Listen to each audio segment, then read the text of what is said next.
ennaku zino ng'akamwenyu tekakuva ku matama. Anti nafuna abantu abatuufu mu by'ettaka n'amayumba. Yosam Properties.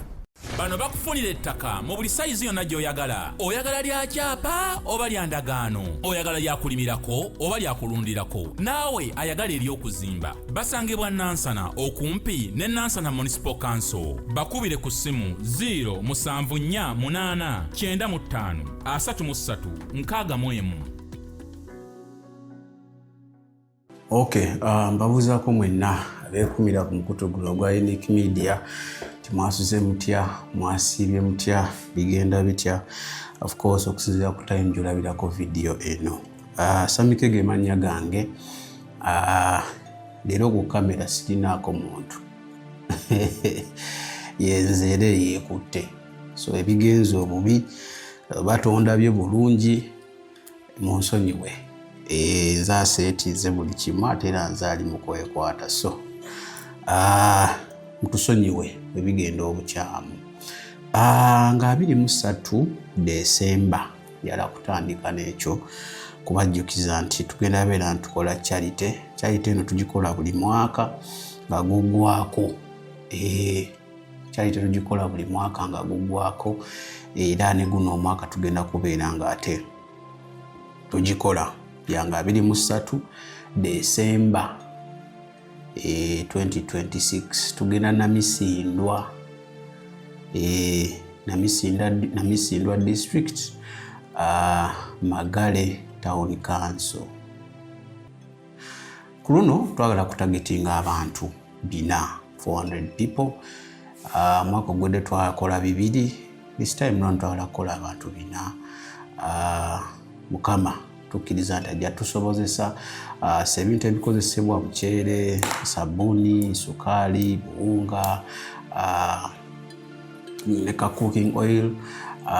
So twagala batwalira engoye, ng'oli eyo olina engoye ozikooye, sinakuzikoowa naye tokyazikozesa, oba oliawo zaakulekawo, wazigulira wali mutono, kakati Katonda yakuwa ku ssente wagejjamu, tokyazambala ozituwa tubaako betuziwa. Wazigula oli munene, ne kati wagenda ku physical exercise, wagenda mu kusala omubiri, zaakule tezikyakutuuka, zituwe tubeere nga tuzitwalira abo oba oliawo abazeetaaga bo nga bajja kiraba ng'ekyamagero nga tozaakulekawo oba tezaakulekawo naye nga tokyazambala, zituwe. Kateni, wafuna kateni empya mu nnyumba ziri enkadde, zituwe. Bikapeti tokyagikozesa, ng'olaba ekutamye, olaba tekyasaana mu nnyumba yo naye ate waliwo tuyinza ogiwa n'asanyuka. N'ebirala byonna by'osobola okubeera nga ate otuwa, tujja kweyanza nnyo. Ku luno twagala kugattako ne Bible. So kitegeeza tuba tutunuulidde abantu 4, kitegeeza ne Bible twagala 400 Bibles. Twagala Bible 4. So tusaba Katonda kwezi namba z'olaba ku screen osobola tutuukirira n'obeera nga ate otuyambako. Oyinza oba toyina Bible zino naye ng'osobola tuwaayo 2, 3, 4, 5, 10, 20. Oyinza okuba tosobola tuwa naye toyinawo w'omanyi, oyinza otuconnectinga ng'obamanyi babeera ne Bible, tulyoke nakyo otuconnectinga ne tulaba. Tuyambe tubeere nga tutuukiriza kino. Tusuubira Mukama ajja tuwa omukisa. Manyi yagamba mu kigambo kye, oyambaza yatayana ngoye, oliisa omuyala, otwala oli mu ddwaliro omulwadde, obeera oyambye ye. Leka Katonda tumuwole ebbanja. Leka tumuwole ebbanja. Kakasa bukakasa nti Katonda musasuzi mulungi. Omuwola ebbanja lazima ajja kusasula nga ate akubisizzaamu emirundi gy'otamanyi. Njagala kutandika nga mbuuzaako ku mukwano gwange Brenda Australia. Oli mulwadde tukkiriza Katonda ajja kubeera nga ate akuwonya. beera mugumu, manya nti buli kimu Katonda abeera ne plan ate esinga. Obulwadde obukulumamu bujja kutereera tukusabira, kubanga ate bwe tusaba ye musawo asinga. Ye musawo asinga. Kyolaba n'abasawo bano gye tulaga bagamba katujjanjabe then tusabe Mukama abeere nga akuwonya. Kitegeeza yawonya, ye musawo w'abasawo. Tusaba abeere nga ate akusuusa bulungi, buli kimu kitambule nga kirina okutambula. Gwe munnanga ndaba ebizibu by'ensi eno bisobola okuzimbako akayumba ne bikulowoozesa nti gwe asinga ebizibu, gw'omubi ennyo. Oba oliawo n'omulaba kkubi akaama n'agamba kino naakivaamu, kino nga kisusse, lwaki towanika? Awo wennyini wezijira okugamba nti olabira ng'ebintu ebifuukidde ebizibu ng'ebikaluba buba bunaatera okukya. Olaba n'ekiro nga twebase, obudde we bukwatira ennyo enzikiza nga nnyingi, buba bugenda kukya. Towanika, topowa, tokita muganda wange. Mukama akulaba, yakumanya ng'oli mu lubuto lwa maamawo. Tosuubira nti ali lwedde okulekulira olunaku olwaleero. Omanyi ebiseera ebisinga obeera mu bizibu, omulaba ayinza okuleeta ebizibu. Ng'olaba Uganda eno ejjudde abantu, n'ensi yonna ejjudde abantu abakwagala oba abangi, naye n'akuzimbako akayumba nga golaba oli mu bwoko Uganda eno oba mu nsi yonna. Lwaki ngamba ng'olimu bw'omu? Ng'olaba teryakufaako, bye wandisuubidde okuyamba teryakuyamba, bye wandisuubidde okutegeera tebakutegeera, bye wandisuubidde okubeererawo tebakubeereddeewo.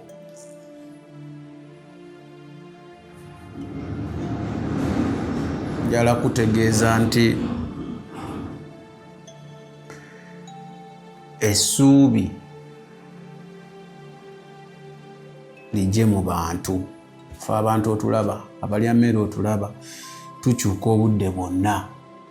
Eyali akuwaana leero asobola okuba nga akuvuma enkya. Yali yeegomba okubeera naawe buli kaseera, kakati akwesamba. Yali asanyuka buli waakulaba, kakati waakulaba mu mutima yeebuuza kinonye eki. Yali ayambala ng'ajja gy'oli, kati ayambala agenda w'abalala. So toggwamu maanyi, kubanga omulabe kyaba ayagala. Ogwemu amaanyi, bikutame, weekyawe, eventually weekyawa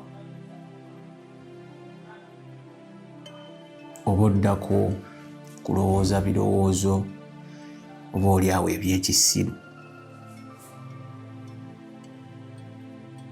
Kubeera suicide, kutandika biragalalagala, kutandika nywa mwenge, mbu wejjeko stress. Omulaba waakwagala.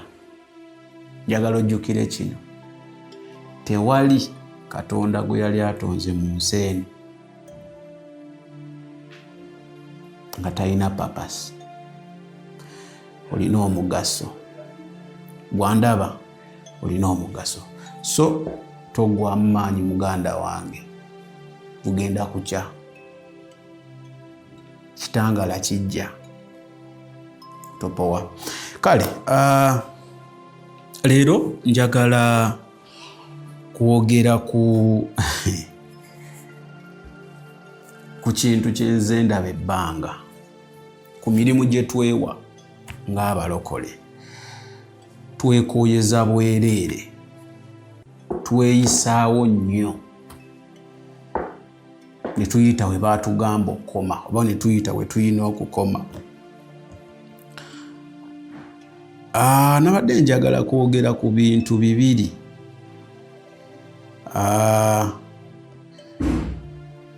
Naye kanta leero zikiriza bye nabadde ntegese si bye njotambulirako oba nadde njala okwogerako. Ngenda kwogera ku kintu ka video nkalabye ndi mu kweseetinga wano obwongo ne bukyuka. Kyengenda okuyita mu luzungu oba kyengenda okugamba njala kutegeeza nti stop defending God. Defending simanyi mu Luganda nizo banchimanyi sichina of head, but stop defending God. Kankubulire ng'omulokole Katonda teyeetaaga support yo. Tajeetaaga. Katonda toyina gwe mulokole koyinza kumwongerako yadde n'akamuwe kati nti oyongere ku bwakabaka bwe ky'omulwanirira nedda. Katonda tebamulwanirira. Toyina wadde nti mukoze ejje lya Katonda ntera obbalaba nti ffe tuli ejje lya Katonda. Kambabuulire tabatumangako mulwanirira kubanga asobola okwerwanirira.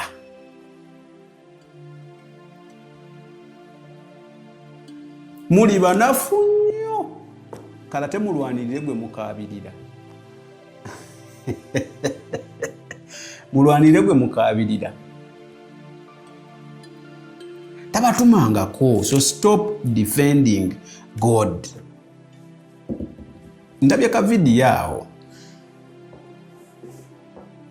ngamba lwaki soogera ku kino.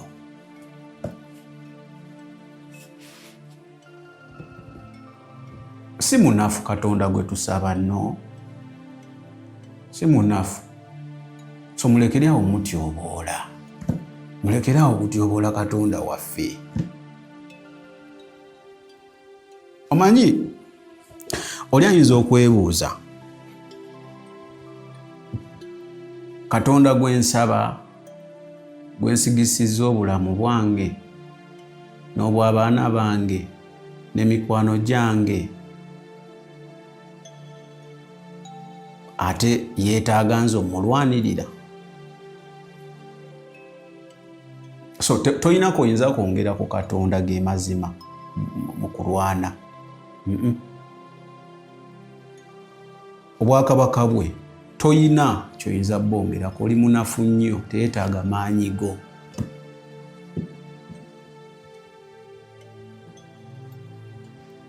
Era recently nali nnyumyawo oba nateeka ki ku status yange oli omwana najja n'aŋŋamba nti I think nateekayo nti Katonda twali tukoze program n'apoosa omu aŋŋamba Katonda wa ddiiru atuukiriza his part of the deal nawe n'otuukiriza ebibyo. Kati n'aŋŋamba nti Katonda mugagga nnyo talina kyeyetaaga ku nsi eno. Kituufu Katonda talina kyeyetaaga ku nsi eno. Katonda yeetaaga mutima gwo, your trust. Yeetaaga bwetoowaze bwo. Kyola bye bakugamba nti simanya waayo tithe. Obwo obusente bwowe twalina Katonda kyabwagaze talina. Because ye nannyini buli kimu. era ogenda n'oliisa abanaku n'ogenda n'oyamba abatalina noddawo ne weewaana nti oyambye ennyo Katonda mbu akwetaaga. Nedda, Katonda gwe asinga omwetaaga, talina kyakwetaaza era tuba tolina kyokoze.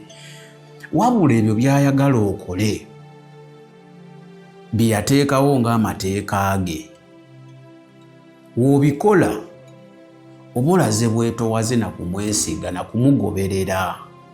Tosobola kugoberera muntu nga byalagira tobikola.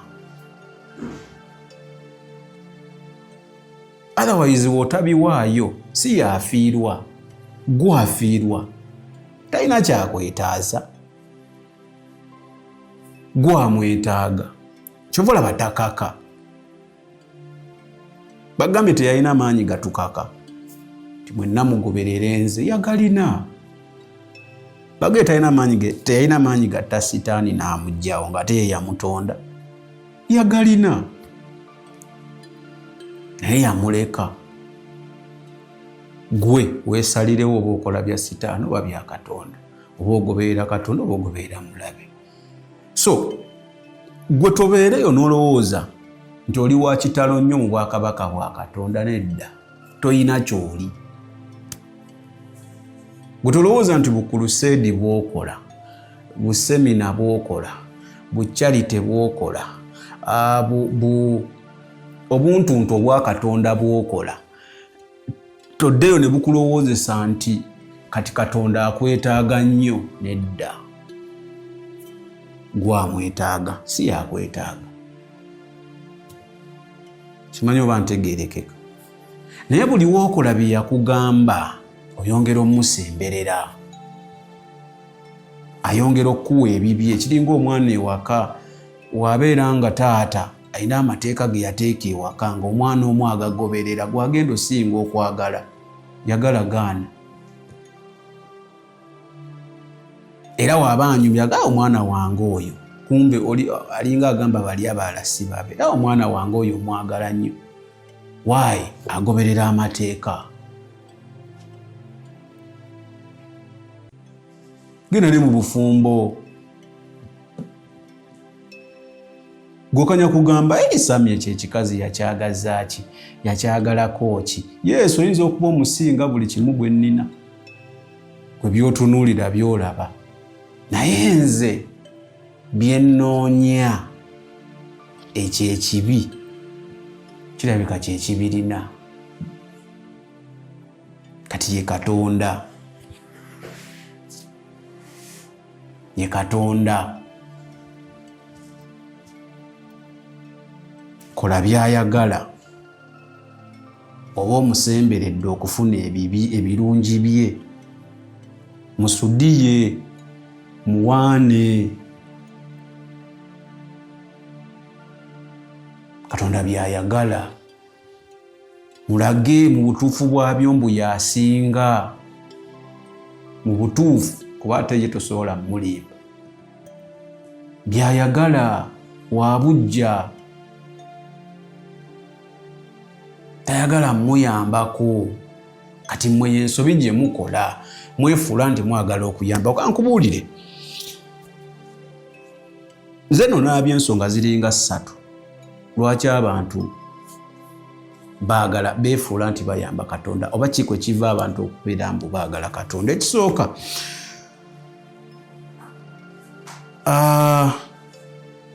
we take it nkiyite ntya, we take it personal. Oba nkyogedde bulungi? We take it personal. Okubuulira enjiri tukutwala personal. You don't need to take it personal. Nedda. Kankubuulire, tukitwala tutya personal. Wezijja n'enkubuulira enjiri n'onvuma n'ebigambo ebyo, Katonda oyaani, biki bikiirere. Kati ffe tukitwala personal ne babanga abavumye ffe. Bwe bavuma Katonda tebavumye ggwe. Tebavumye ggwe. bavumye Katonda. Kati ffe tukitwala personal, n'oyagala omudifendinge, n'oyagala oyogere kino, n'oyagala okole bino,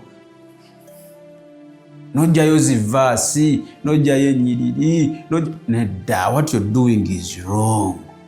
Your duty nga gwe abuulira enjiri oba nga gwe ali mukola ebintu bya Katonda is to say the truth.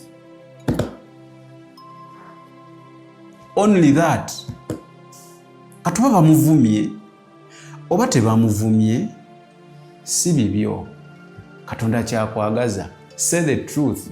Mulekerawo okuteekinga enjiri ya Katonda waffe personal. Guyugira mazima. We bakkiriza bakkirize. We batakkiriza you move on. Gogugo bogukoze. Yugira mazima.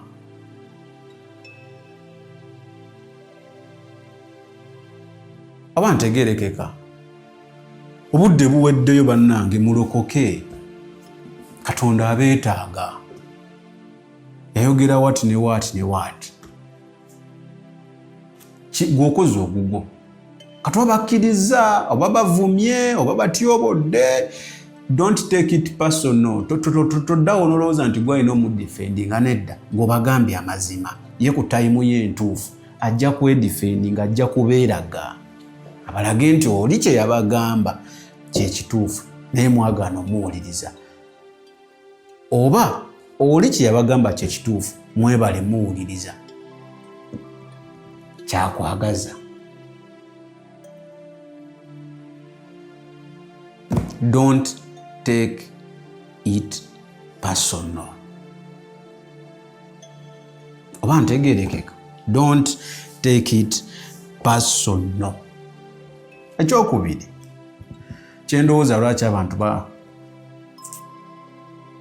balowooza nti balina defendinga Katonda. You see, twogera ku Mwoyo Mutukuvu, Holy Spirit.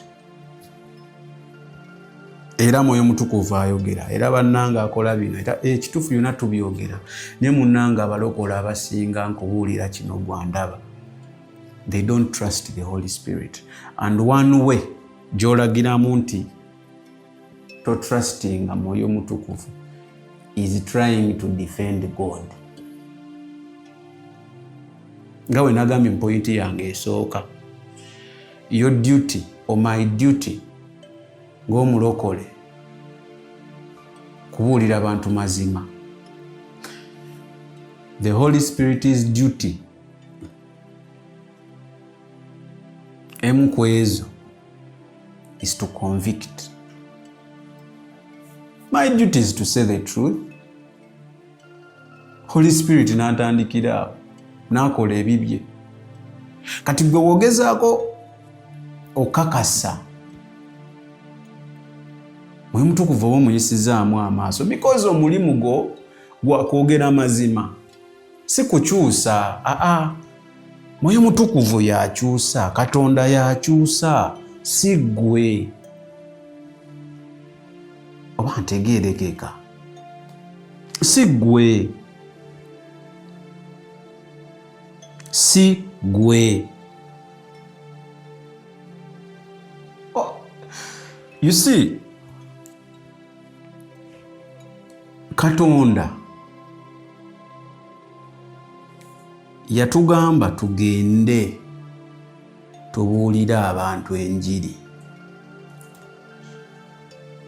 Teyatugamba kukyusa abantu kubanga akimanyi agamanyi tetugalina. My friend, n'obuulira enjiri paka nkya tolina amaanyi gagenda kukyusa abantu.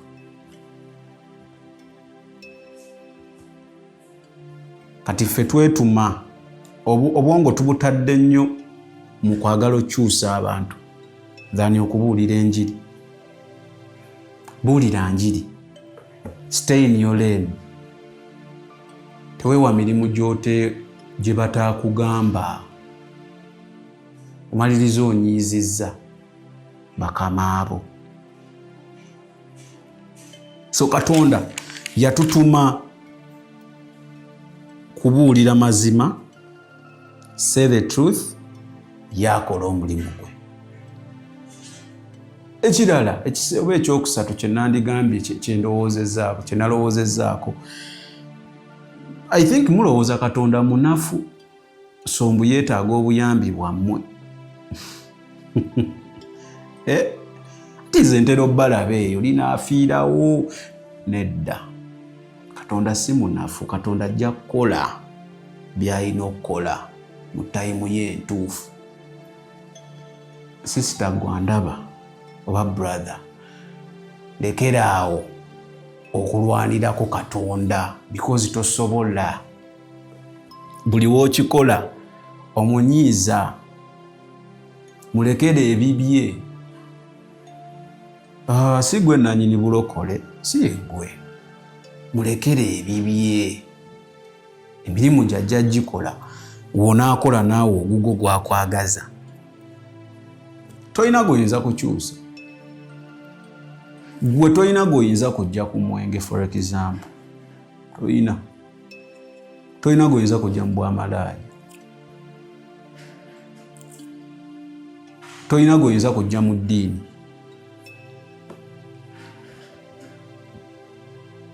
Toyina. Okiba kikuluma, njagala okitegeere. Tolina goyinza kujja mu ddiini.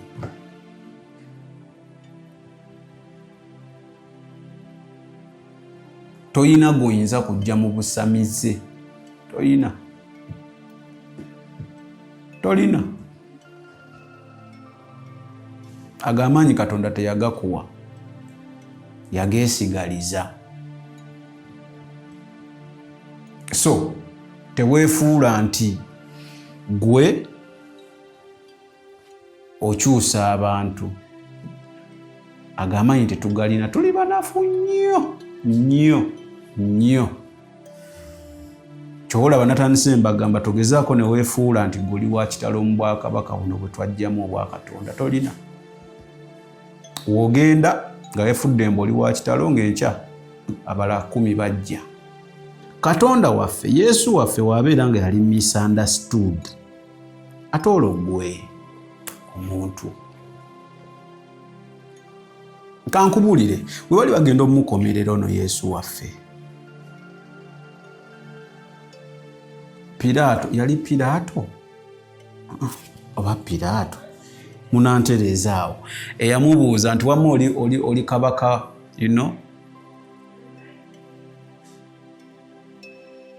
yamugamba oyogedde.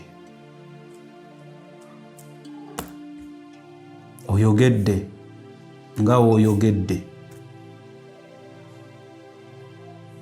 Ebyaddako awo okuyomba, okwemulugunya mu bantu, okwekalakaasa, okwekola ki. Yesu teyaddamu ebyo nti ate simanya abakonviisinge, nedda. Paka yali akimanyi Katonda wali mu ggulu. Era bamala omukomerera n'afa. Bakitegeera.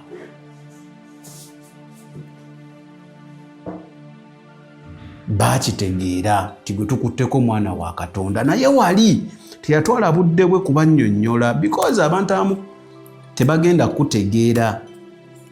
Nkubuulira, abantu abamu tebagenda kutegeera ne woonayogera ebigambo mutwalo. Abantu abamu baagala bwagazi kuleekaana naawe. Abantu abamu baagala tebawuliriza kutegeera, bawuliriza kufuna kye baddamu.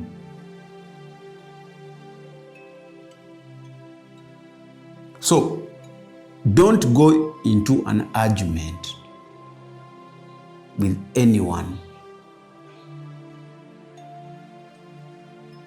Golaba nti bye kuwakana is the way to go gyali. Don't. So wonaategeera ekyo nti being misunderstood is very fine. Leka Katonda akola ogugwe. Ojalekerawo okwagala defendinga Katonda. Nkubuulira. Neogena mu Bible, omulimu gwaffe gwe batutuma ogwaffe abantu abakkiriza w'osoma I think mu Acts, our job is to defend, is to testify, not to defend. Testify, kwogera bwogezi Katonda birungi byakoze, kwogera bulungi bwa Katonda. You're testifying his goodness. That is your job, not to defend. That is our job ng'abantu. Testify.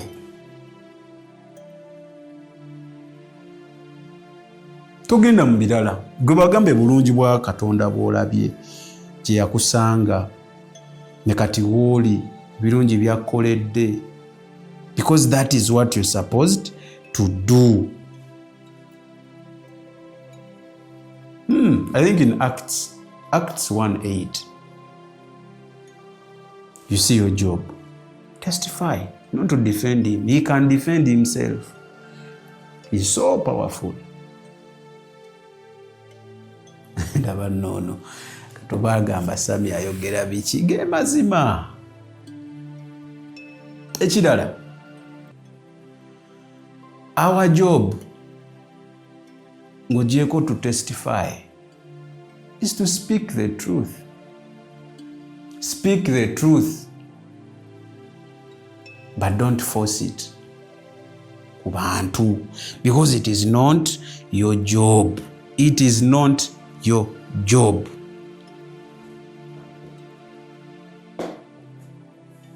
Naye osanga oli ayogera mazima n'agakakako kiriza manyi gwe yogera bulungi bwa Katonda, yogera mazima, because ge gaatutumibwa. Tola mu 2 Timothy, I think 2 Timothy 4:2, yes, 4:2, ojja kwesanga nga osomaawo akagambo kenjagalawo akasinga ka patience. Tulina okwogera ebintu bino with patience. Preach with patience. Yes. Simaba abantu bakategeera. One, ebiri mu patience. Mulimu trusting the Holy Spirit. Because you believe when you do your job, which is to speak the truth, you give the Holy Spirit time to work. You have done your job, so you let the Holy Spirit do his job as well.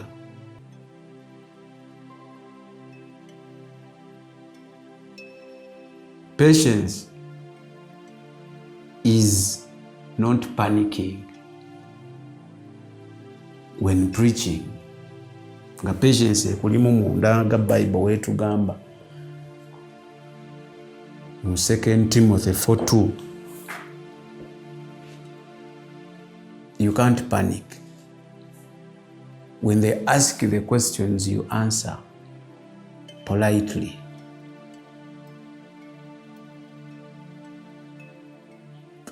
Bwe batandika okumonkinga, you don't answer. Because you know what you're doing. You know your job. Biri ebirala si bibyo.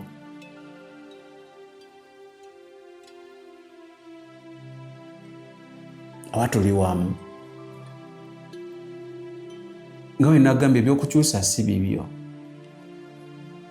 So when you have patience, okimanyi bulungi, you have to preach and wait.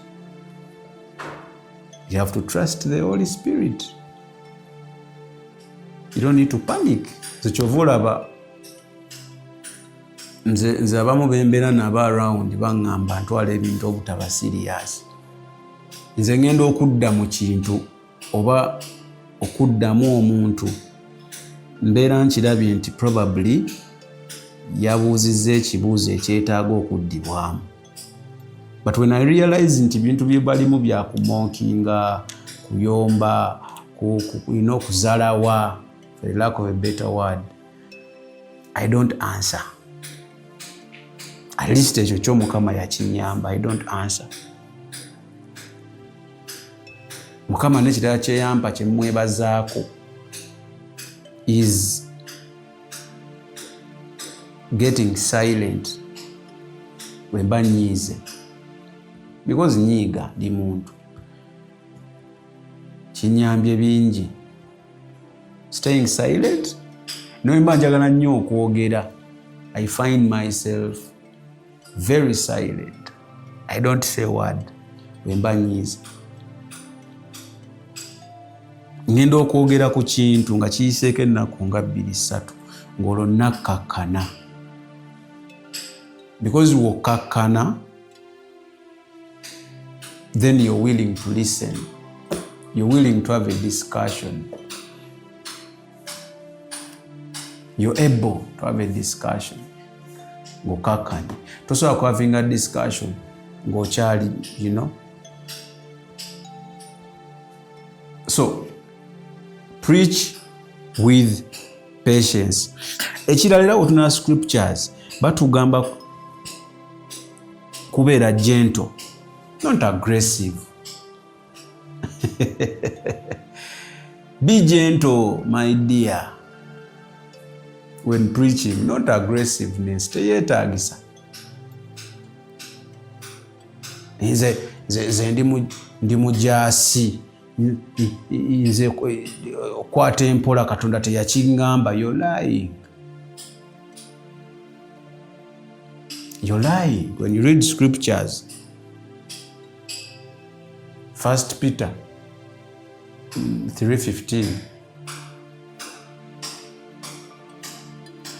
egamba ki? Somawo. Tebatumako kubeera aggressive. So my dear, preach the word. Naye toteekamu ebyo bintu byo. Ebyo muba mwabijjawo ebyokulowooza nti osobola okukyusa omuntu. Mumanyi n'okkoona abantu ku mitwe. Gwe ngamba. Nonsense. Si birungi. Let me tell you, your actions speak louder than words, my friend. Your actions speak louder than words.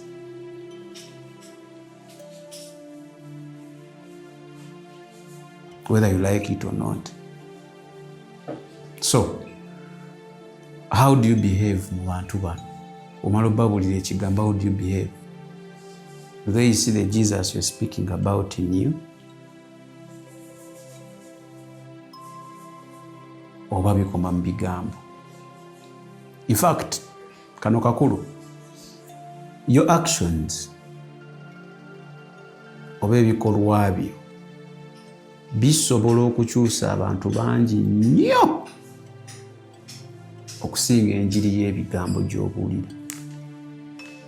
So mind more about your actions. How do you live around with people than ebigambo by'ofulumya?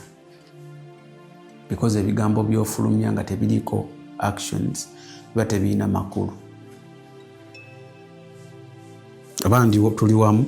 Kakati njala kujjirayo kantu kano nga maliriza. I want you to assume nti okola mu zoo eneekuuma ebisolo. Waliwo abajja ne balambula ng'abaana be bagendayo n'abantu abakulu. Kakati okola ku mpologoma.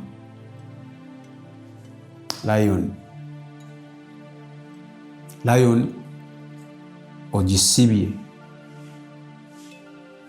mu kayumba. Pulira olumu bamanyi okuzita ne zitambulamu awo mu gazete eriya yaabwe gye baba bazikolera. Kati bazze okulambula